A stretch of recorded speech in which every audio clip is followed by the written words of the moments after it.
Yay. Okay,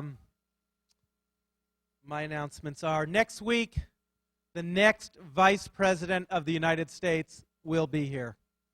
Guaranteed. True story. So be here next week. And once again, since has enrollment period started yet for you people for fall? Soon. Poli-Sci 179 Wednesdays 4 to 5, BizAd 107 and BizAd 175, and that's a whole schedule. So take all three. Okay. Today we have not back with us. He's back because he went to Cal, but he's here at Poli-Sci 179 for the first time. Tom Del Beccaro is right here, a graduate of this fine university. We were just reminiscing, because I went here also, about our college days and how important school was to us back then. And I'm older. Anyway, all right. He is, for those of you who don't know, which the whole front row knows anyway, the vice chair of the California Republican Party. He is the author of The New Conservative Paradigm. You're not applauding. You haven't read it yet. Once you read it, you'll all applaud when he comes back next time. He's going to talk today about Republican politics. Please welcome Tom Del Beccaro.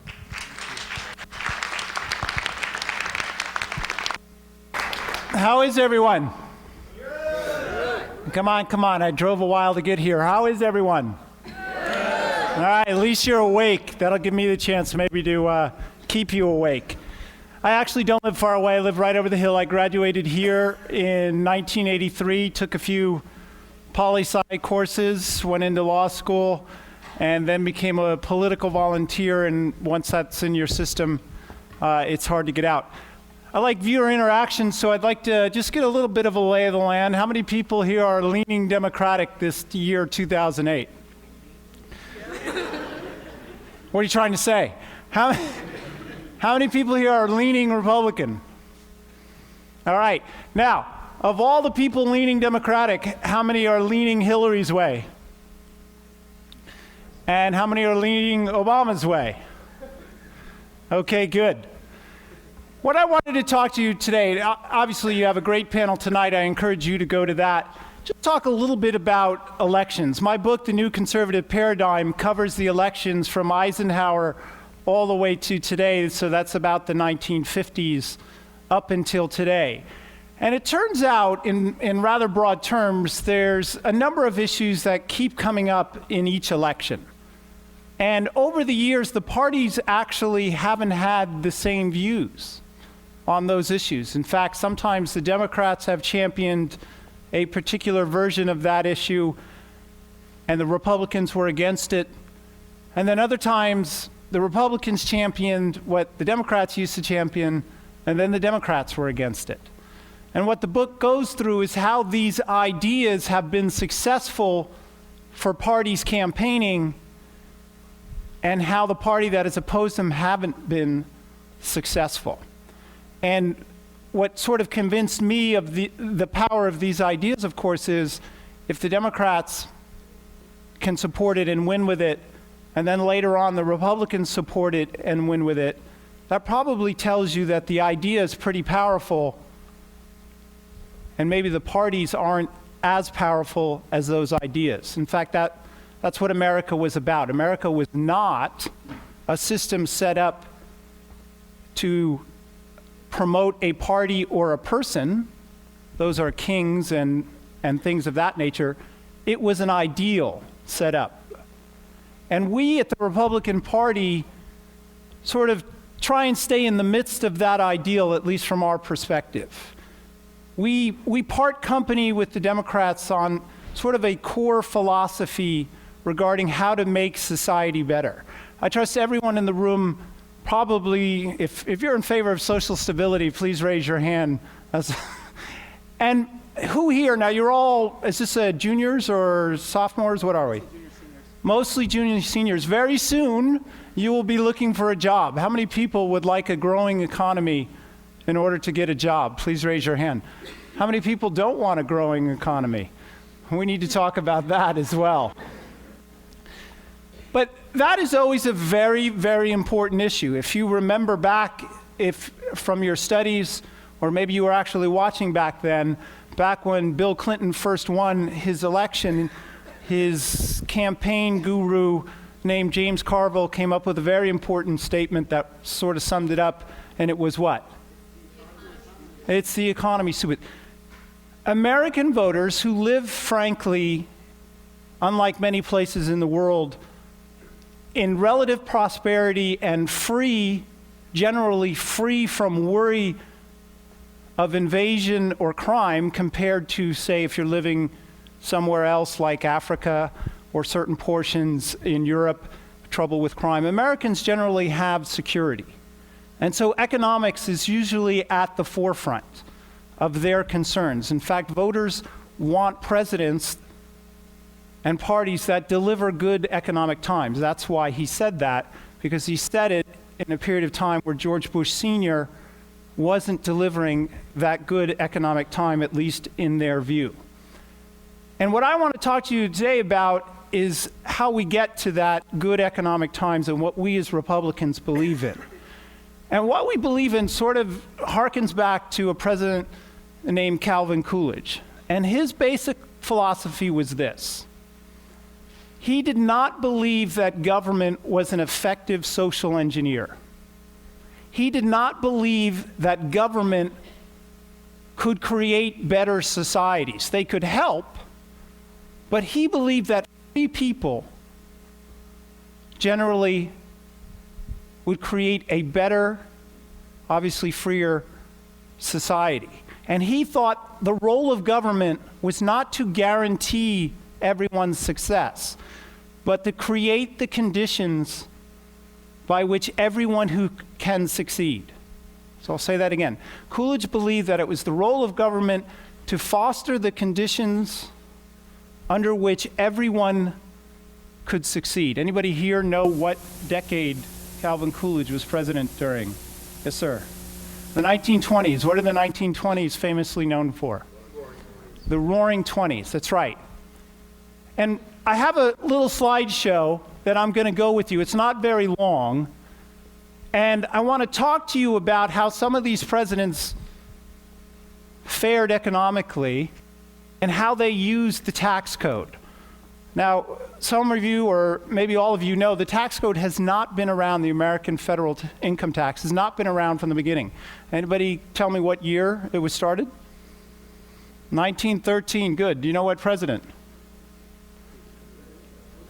Woodrow Wilson. Democrat or Republican? Democrat. Good. All right. Hey, I'm here to tell you that I'm not going to say that all Republican presidents are good or all Democrat presidents are bad. I'm here to tell you what ideas have made a difference. And so let's get this underway, and then I'll talk a bit through this. I'll talk a little bit afterwards, and then the best part is doing some questions and answers. So we're going to talk today about the presidents, their tax policy, and it means a lot to you.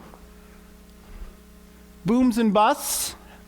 Did their tax policies have an effect? And they will have an effect on you. And the politics of taxes. All of you are going to be looking for jobs soon.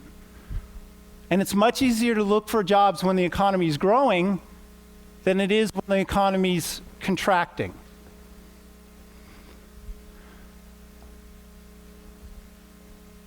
Anybody tell me what this is? Take a guess. Sir, I didn't hear you. No, it's not the unemployment rate. Anyone else? It is. This is the history of U.S. personal income tax rates, starting, as somebody mentioned, in, how did we work this? In 1913, down here, under Woodrow Wilson, it skyrockets. There we go. Oh, I got to push it the whole time. It gets to a high in a 4-year period. It gets to a high of 77%, settles at 73, gets dropped to 25, goes up to 63, 79, 92, 94%. This is the marginal tax rate. Through the 50s, it's in 91, drops down to 70, drops down to 28 here, and this is where it is today. Now, it's the marginal tax rate. What that means is that that's the top rate. And if you make enough money to fall in the top rate, not every dollar you have was at 77%. The first dollar was lower, but the last dollar was taxed at 77%. Or if we go up to 94, in the late 40s, it was at 94%. So this is what that means. I go out, I have a successful business, I invest in it, I get money back. If I made enough to get in that top category, the US federal government would have taken 94 cents of that extra dollar I made. If you lived in a state with an income tax, generally back in the 40s, that would be 1 to 3 or 4%, you could hope to get 1 penny or so back from how you invested. So how does that affect things? We start with Woodrow Wilson. He started it at 7%, and I told you it went up to 77% within a year and a half, actually, in a very short period. And the result was a bad recession at the end in 1918 and 1919. In other words, he drove the tax rates up really high, and the economy got into trouble. All right? Next, who mentioned the Roaring Twenties? What Calvin Coolidge and Harding before them did was drop the rate from 77 all the way down to 25. And their argument was, you've raised it so high that people are not trying to make money. Literally. You know what they were doing? The rich were put their money in what is called tax-free bonds, municipal bonds. Does anybody know what those are? That means the federal government pays you to give them their money, it's guaranteed return, and they pay you interest, and you don't have to pay tax on what you make. In other words, the federal government was paying them not to risk their money because there's very little risk in government bonds. The problem was all this money was parked. And as a result, there was this recession. They cut it, and you got the Roaring Twenties, which is very high growth. Republican Herbert Hoover, with unemployment at 20%, who knows the unemployment rate today? 5, and people are concerned. Herbert Hoover, Republican, at 20% unemployment, jumped the rate all the way to 63% in one fell swoop. Roosevelt said that he didn't think Hoover went far enough. He jumped it to 79. Now, that tax increase alone was not responsible for the Great Depression. I don't know what they're teaching you today in the curriculum. The Great Depression had four reasons. Bad world economy, 5 reasons. Bad world economy, bad excesses in American business, and government's influence. It would have just been a bad recession, but for what government did. Government jumped the tax rate, so people stopped trying to make money, or parked it, or didn't have the incentive to make money. Number 2, they cut off it was called the Smoot-Hawley Trade Act. They cut off trading, and there was a trade war, which meant our exports took a dive. And that's a big part of the economy then, and it was today. And one of the worst things they did is they allowed the US money supply to shrink by 30% in a matter of a number of years. Now, it's hard to explain how that works, but just think of it this way. If I took away 30% of your money when you left the door, would you spend more tomorrow or less? you spend a lot less. In fact, if you do it across the whole economy, people freak out and they spend a lot less, not just the 30%. Harry Truman, Democrat, didn't think it went far enough. He raised it to 94%. Okay? Eisenhower, a Republican,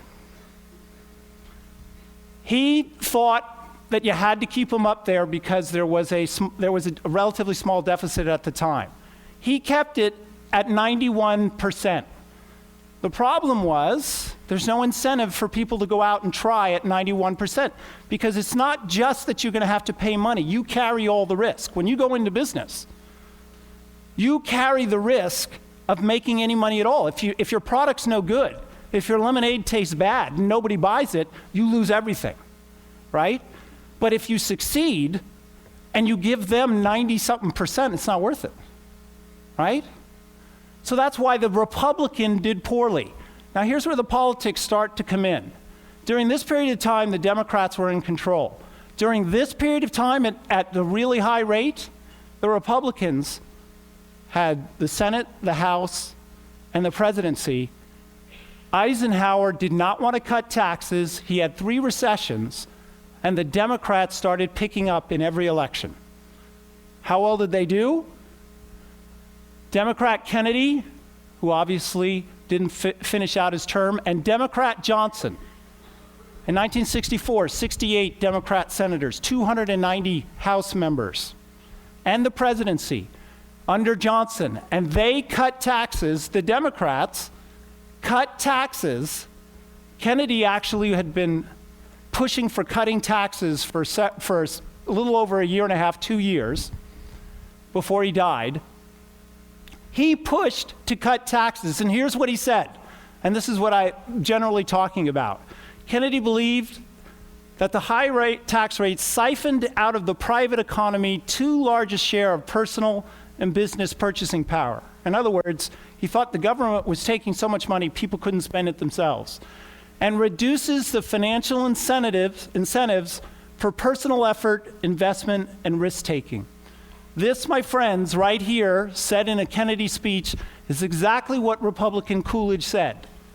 If you raise rates too high, you take away people's incentive, you take away their money, you're going to have a bad economy, 3 recessions. So let's change it around, and the Democrats cut taxes to 70%, and there was record growth for 3 years in the American economy, 3 straight years, averaging over 6%, which had an enormous influence of the time for the Democrats politically. Why? Well, it's a good economy. And if you have a good economy and you're cutting taxes, people will vote for you. If you oppose them, and the Republicans at the time opposed the Kennedy-Johnson tax cuts, opposed them, and they got slaughtered in that election. This period right here is roughly 1964 until 1979. Anybody remember what unemployment was in 79?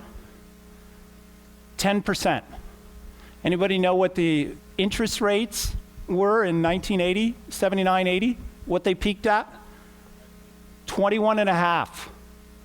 Okay, the interest rate today, anybody know? They just cut them. 21.5. If you bought a house, my mortgage right now is at 5.5. If you bought a house, you might have to buy a house mortgage rate in the high teens, if not low 20s. Imagine that. Inflation at 13%. Now I want you to remember this period because there's something creeping that's going to occur through here that matters a lot. The next person to cut taxes was Reagan. So far, we have Democrat raise, Republican cut, Republican raise, Democrat raise, Republican, how do you want to describe it? Not refusing to change, Democrat cut, Republicans and Democrat refusing to cut. Reagan cuts from 70 down to the high 20s, around 28%. And he had 92 straight months of growth, okay? And how did the Republicans do under Reagan? They did well. They grew. the numbers of Republicans grew. Remember, voters always want more, and they want good economic times. And they vote you out if you have bad economic times, which was right here.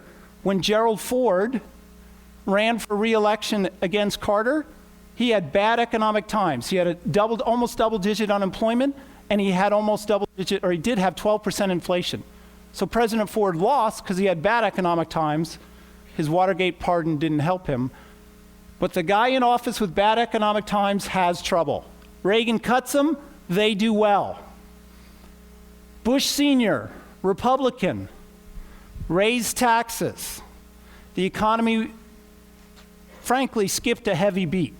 It didn't go bad for a long time, but it did go bad. Anybody know what happened to George Bush Sr. when he ran for re-election after raising taxes? He lost. And he refused to cut them leading up to the election, right? People thought he was indifferent, didn't listen to their needs. After read my lips, no new taxes. He loses, and the Republicans paid for it.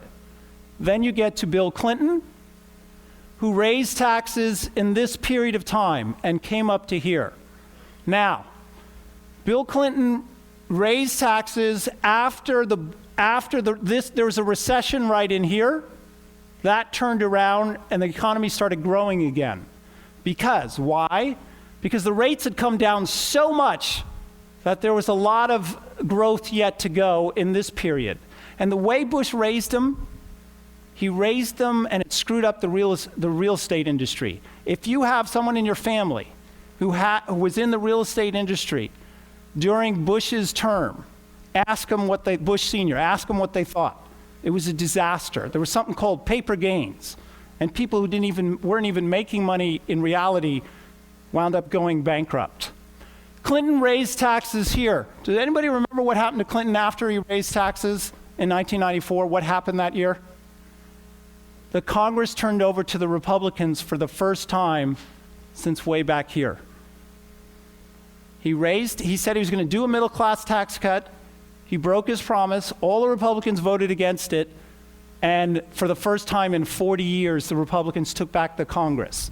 When you raise taxes, it has real effects politically and economically. Now you say, I have a sign here, highest tax burden in US history. That can't make sense. If it's 94 here, and it's way down in the high 30s here, 39.6, how on earth could it be the highest burden? Because something else was happening, and it's what affects us today. When the income tax came in here, even when it was 94% there, states and local governments did not have anywhere near the number of taxes that are paid today. You cannot really imagine how many taxes in what different ways you pay. How many people have cable in their apartment? You pay a tax for that cable. Do you know that? You pay a gas tax. There was no gas tax back then. How many people have ever purchased liquor? Don't raise your hand. You pay liquor taxes. That was started here, under Roosevelt, but has grown. How has it grown? Oh, I forgot that the Bush tax cut wound up. Here's where we are. This is our situation right now. Up here. Here is Kennedy and Johnson cutting taxes.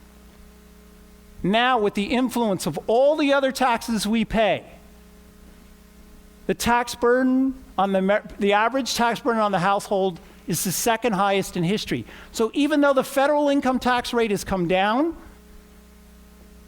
the overall burden has risen. Here's the chart altogether. If you want to send me an email, and it's tom@politicalvanguard.com, I'll give you the chart. One last thing. The perception is that the Democrats are for the middle class and the Republicans are not. George Bush, when he came into office, cut income tax rates from the Clinton rate.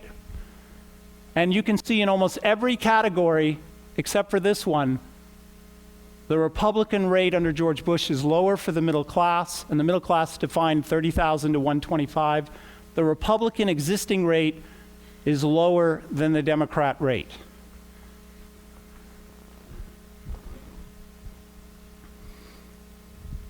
Here's the politics of it. Every presidential candidate since Reagan has advocating cutting taxes if they were a winner. Every one of them. They didn't all keep their promises. And there you have it. Reagan's win over Carter and Mondale, Bush Sr. over Dukakis. Dukakis was a long-time big taxer in Massachusetts. Clinton won over Bush. Clinton won over Dole. Again, even though he raised taxes, Clinton was promising tax cuts each time, and Dole had raised taxes a long time. Al Gore thought the Bush tax cuts were risky business. John Kerry and Walter Mondale were the two most vocal about raising taxes, which brings us to 2008. Barack Obama and Hillary voted for a budget less than a month ago that would have raised taxes on everyone making $31,000 or more. Everyone. Now, they have said they want to protect the middle class and have middle class tax cuts, but do not judge politicians by what they say, ever. Judge them also by what they have done. And they just voted to raise taxes on anyone making $31,500 or more. Don't take my word for it. Just put in Barack Obama, tax increase or taxes, Google it.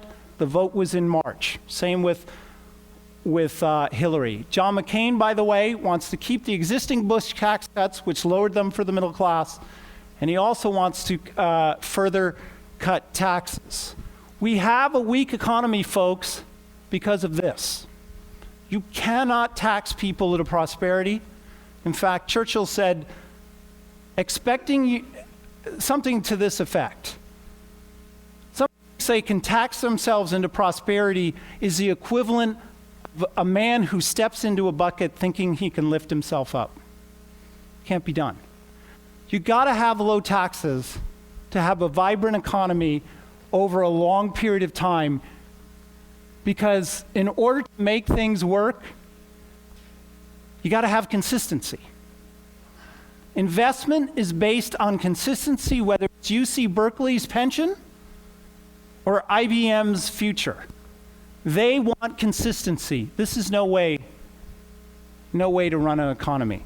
So let's talk a little bit about this upcoming election. Now, generally, younger voters are less interested in social issues than, say, the older generation, in the sense that that's not necessarily their driving vote. There's a lot of ideological young voters. Older voters tend to be a little bit more philosophical. These are exaggerations or generalizations. And younger voters don't necessarily focus in on the economics, because let's face it, you're not, in that sense, you don't have a job, you don't get a paycheck you haven't been getting that paycheck long enough to see the negative influence of taxes on you. But all of us, I think, want a society that's stable, that produces jobs, and helps people succeed. By far, a private job helps people move out of poverty and into relative wealth far better than government, because they learn skills, they have incentives, and their lives improve. Government tends to freeze people in space. The federal poverty rate, when Lyndon Johnson started his war on poverty right here, and the federal budget was around $125 billion, he started his war on poverty, the poverty rate was 14%.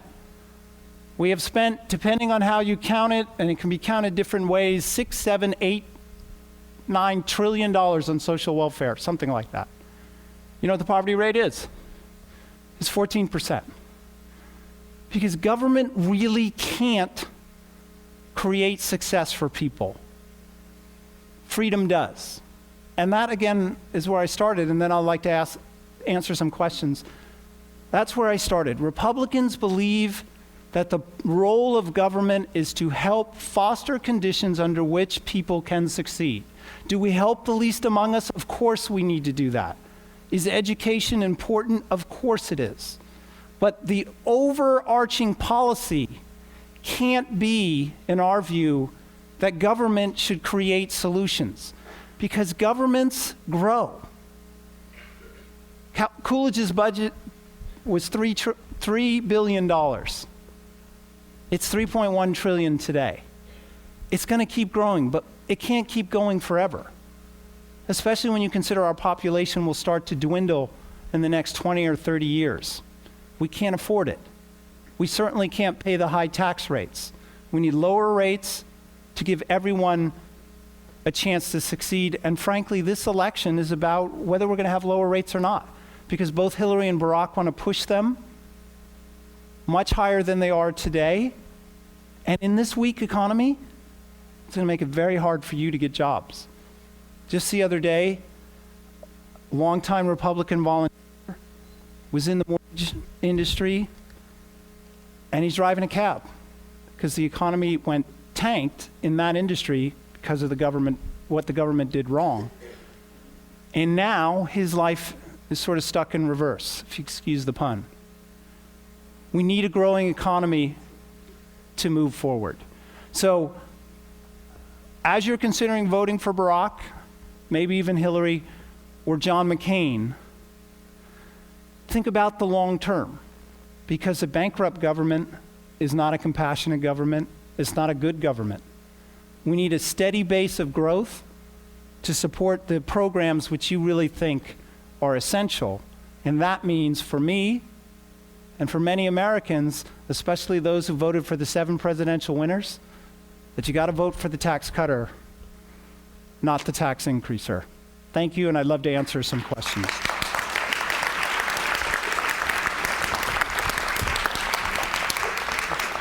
Thanks. All right, let's take some questions. Young lady. Right here.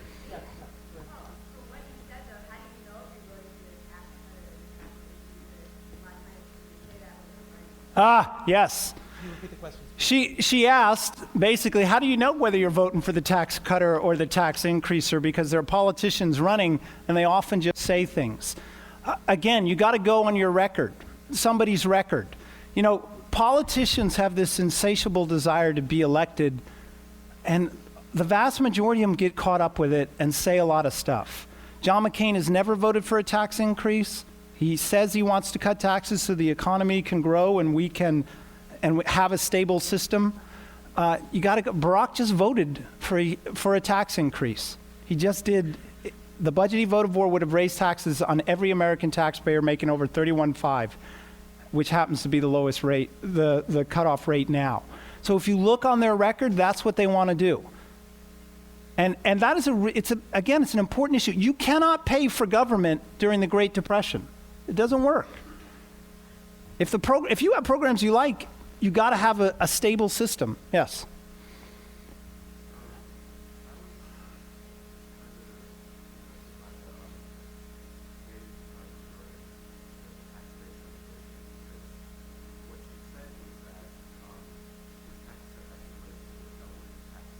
Receipts. Yes.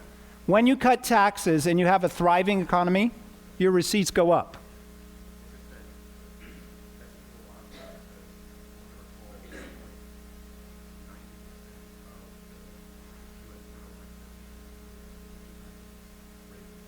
Okay. All right. The question is, I mentioned that Reagan cut taxes and income tax receipts and tax receipts in general doubled, but that the deficit, he says that's at odds with data he's heard about that says the deficits accumulated, most of our deficit accumulated under Reagan and under Bush. Okay.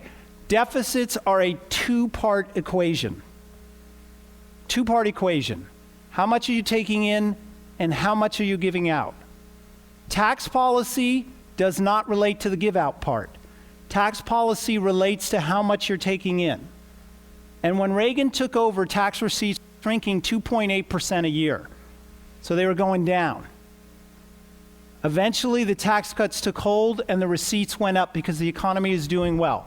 When the economy is doing well, when people have jobs, tax receipts go up because why? More people are paying taxes because they have jobs.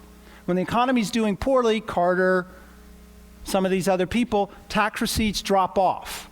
So the two-part equation is we had a recession and stagflation under Carter, which related to revenues dropping. Reagan, and then but the spending kept going.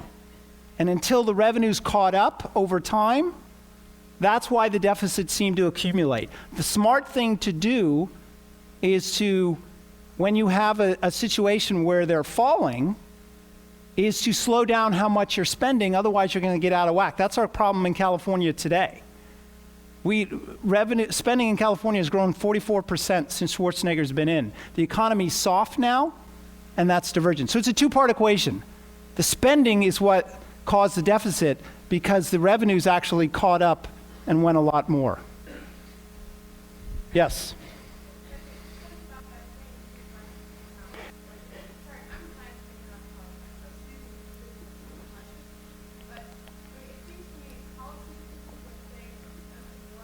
Yes?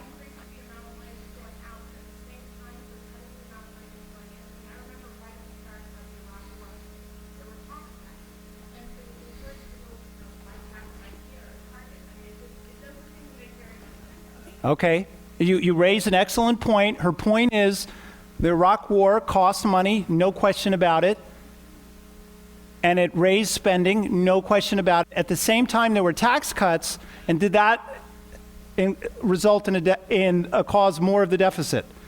Actually, just the opposite. When Bush took over in 1999, remember, highest tax burden? We were in a recession in 1999-2000. Revenues were falling. Recession means falling revenues. He cut taxes, and the first year after, in 2004, revenues went up 4%, and in 2005 and 2006, they went up approximately 14% a year. They grew. The tax cuts caused the economy to grow, and when the economy grows, revenues go up. So if you want to raise tax revenues, give people a chance to work, get a thriving economy. If you want to lose revenues, then go to this period with Eisenhower. Keep the tax rates high, people don't work, revenues fall, because he had 3 recessions. Well, why are we in trouble today despite the tax cut? This reason. Because all the other taxes, including the most pernicious right now is the alternative minimum tax, which was started in the late 60s to go after 160 people. Except for the new legislation, it would have affected 23 million taxpayers. So the income taxes come down, but all the other taxes are on the rise, and that's why we have a soft economy. It seems paradoxical, sort of like skiing, go faster for more control. Cut taxes to raise revenue because you get more activity. Raise taxes, it's like putting a wet blanket. Let me put it in different terms. The American economy is like a pack mule making its way up the mountain. It's very strong. Presidents come along and they put a bunch of packs on them in the form of regulations and taxes. The mule slows down. Wise people come along here, and here, Democrats and Republicans, they take some of the packs off, reduce taxes, reduce regulation, the mule starts going faster and produces more. Next, how about someone in the back of the room? Go ahead.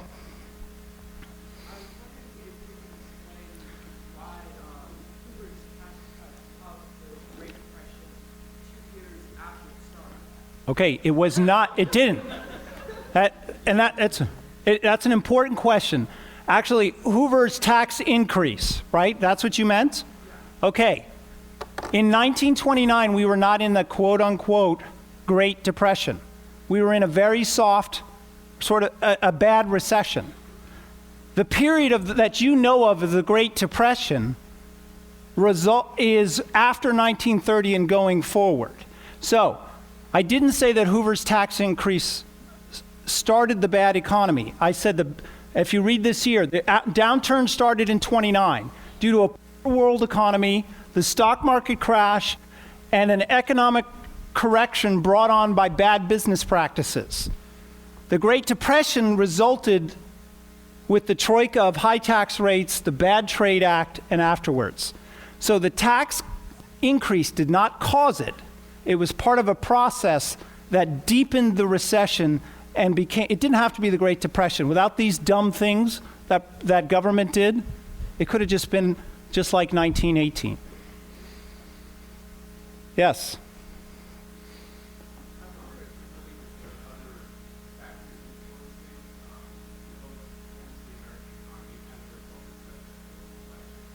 Yes. That's what my book's about. There's a host of factors. Economics is one of the primary ones. Now, there is other things. Back in 1918, World War I was winding down and spending started to drop off. That influenced it as well. The Great Depression was ended not by New Deal policies, but by World War II spending. But once that spending stopped, right up here, once government had stopped spending, is this working? Sort of at the 94% rate, there was no capital formation because rates were so high or people had parked their money. So yes, there's a lot of influences, and my book goes over three. Since Eisenhower, the party's view on cutting taxes and government reform, the party's view on national defense, and the party's view on Americans' traditions and its values.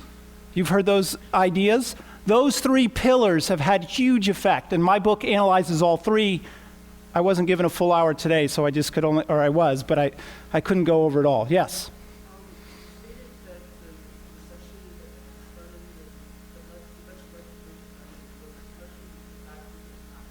Yes.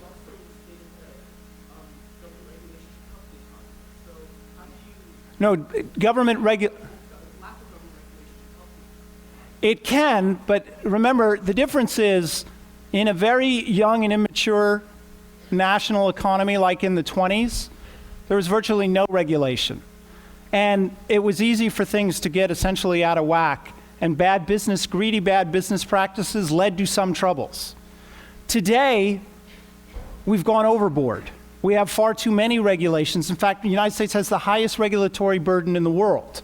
And the highest corporate tax rate, another thing that influences business, sir, the highest corporate tax rate in the world. So today, we compete against Ireland. When Ireland had a 40% income tax rate, it had an unemployment problem. Now they cut it down to 12.5%. They're getting more money at 12.5 than 40, and they have another employment problem. Does anyone know what it is? They simply don't have enough workers. They are doing so well. Have you ever seen a commercial come to Ireland? Come work in Ireland? Their economy is doing so well when they lowered the corporate tax rate, it changed things around. Yes, sir.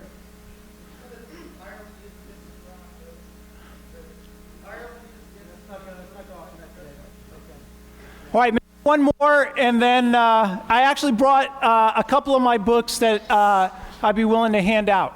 One more question, way in the back. Go ahead.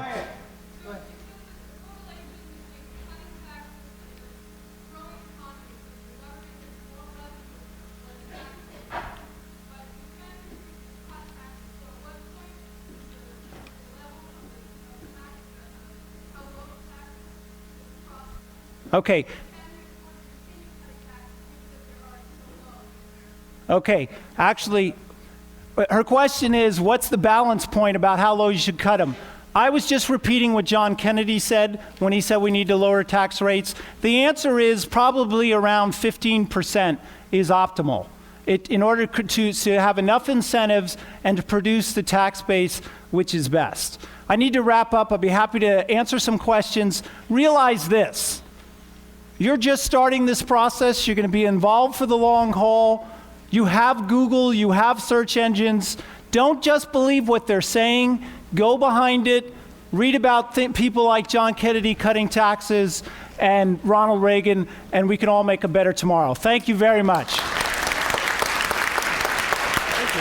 That's good. You know what? I've never heard anyone give this presentation. I just